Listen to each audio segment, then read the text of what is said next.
जिंदाबाद यूपीपीएल जिंदाबाद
बिटिआर खुंनाय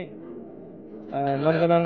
CM प्रमद बर' सारनि दैदेननायाव जिबायदि गोजोन थासारिया फैदों बे गोजोन थासारिखौ नोजोर बोनानै जों पलिटिकेल हान्जायाव फैनायनि उद्देश्यआनो जाहैबाय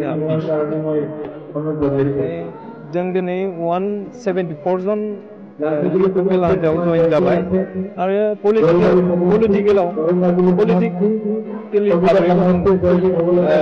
खामानि मावलांनो थाखाय